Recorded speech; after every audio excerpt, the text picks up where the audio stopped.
শবে বরাতের আমল করণীয় এবং বর্জনীয় কি? শবে বরাতের রাতে একত্রিত হয়ে রাতভর ইবাদত করা ও পরদিন রোজা রাখা কতটুকু শরীয়ত সম্মত? ভাইয়েরা আমার, শবে বরাত উপলক্ষে রাতভর একত্রিত হয়ে মসজিদে ইবাদত বন্দেগী করা কোনো হাদিস দ্বারা প্রমাণিত নয়। এবং দিনের বেলা যে রোজা, এই রোজা শবে বরাত উপলক্ষে না, এটা হলো শাবান উপলক্ষে রোজা। এই রোজা হলো আইয়াম বীজ উপলক্ষে রোজা। নবী করিম সাল্লাল্লাহু আলাইহি ওয়াসাল্লাম শাবান মাসে এমনি বেশি বেশি নফল রোজা রাখতেন, সেই হিসাবে আপনিও রাখবেন। আবার আইয়াম বীজ 13, 14, 15 রোজা রাখতেন, সেই হিসাবে রাখবেন। আপনি আল্লাহর ক্ষমা, এই রাতে আল্লাহ তাআলা বান্দাকে সাধারণ ক্ষমা ঘোষণা করেন, হিংসুক ছাড়া, মুশরিক ছাড়া। এই রাতের এই ফজিলত পাওয়ার জন্য আপনি চেষ্টা করলে সেটা ভালো, আল্লাহর কাছে ক্ষমা লাভের চেষ্টা করবেন, কিন্তু বেদাতি কোনো পন্থায় না। অনেকে বলে যে এত রাকাত নামাজ, অমুকটা অত সূরা এত রাকাতে পড়তে হবে, এগুলা মনগড়া কথাবার্তা, এগুলার কোনো ভিত্তি কোরআন হাদিসে নাই। আবার অনেকে মনে করে হালুয়া রুটি খাইতে হবে, আতশবাজি করতে হবে, আলোকসজ্জা করতে হবে। শবে বরাতকে কেন্দ্র করে যা হয় তার বেশিরভাগই বেদাত এবং ভুয়া, মনগড়া ভিত্তিহীন, এগুলার কোনো অস্তিত্ব কোরআন হাদিসে পাওয়া যায়। আল্লাহ আমাদের সবাইকে সুন্নাহ মেনে চলার তৌফিক দান করুন। আমরা সুন্নাহ মেনে চলবো। শাবান মাসের সবচেয়ে বড় আমল হলো নফল রোজা রাখা, বেশি বেশি রাখবো তো ইনশাআল্লাহ। শবে বরাতের আমল করণীয় এবং বর্জনীয় কি?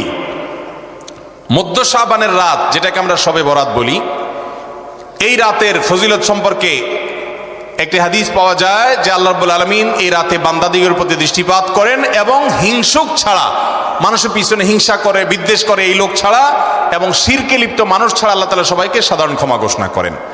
তো এই জন্য এই ক্ষমা পাওয়ার জন্য আমরা চেষ্টা করতে পারি এবং হিংসা এবং শির থেকে মুক্ত করবো, এটাই হলো আমল।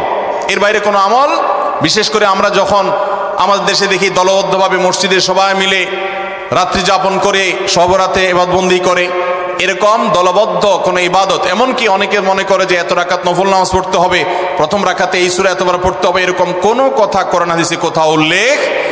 আপনি অন্য 10টা রাতে ইবাদতবন্দির মতো এই রাতেও চাইলে নফল নামাজ পড়তে পারেন। আবার আইয়ামে বীজের রোজা, চন্দ্র মাসের 13, 14, 15 রোজা রাখছেন, সেই হিসাবে রোজা রাখতে পারেন। শাবান মাসে রোজা রাখেন, সেই হিসাবে রোজা রাখতে পারেন। এর বাইরে এই রাতকে কেন্দ্র করে আমরা অনেকে মনে করি এ রাতে ভাগ্য ঠিক হয়। শবে বরাতে মানুষ সবচেয়ে বেশি মসজিদে যায় আমাদের দেশে, এর কারণ কি বলেন তো? অন্য কোন রাতে মানুষ এত মসজিদে যায়? আজীবন জীবনে নামাজ এক ওয়াক্তও পড়ে না, ওই লোকও শবে বরাতে মসজিদে যায়। কারণটা কি?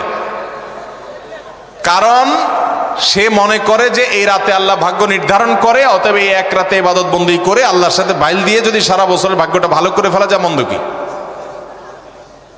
এটা হলো তার ভুল ধারণা। ভাগ্য নির্ধারণ হয় লাইলাতুল কদরে, শবে বরাতে না। সূরা দুখানের 3 এবং 4 নম্বর আয়াত দেখেন, আল্লাহ বলেছেন যে রাতে কোরআন নাজিল হয়েছে, একই রাতে আল্লাহ তাআলা গুরুত্বপূর্ণ বিষয়গুলো ধার্য করেন। কোরআন নাজিল হয়েছে কোন রাতে? শবে কদরে। আল্লাহ আমাদেরকে সঠিকটা বোঝার তৌফিক দান করুন। তবে এ রাতে ওই যে আল্লাহ তাআলা বান্দাকে সাধারণ ক্ষমা ঘোষণা করেন, আল্লাহর সাধারণ ক্ষমা ঘোষণার জন্য আমরা চেষ্টা করি।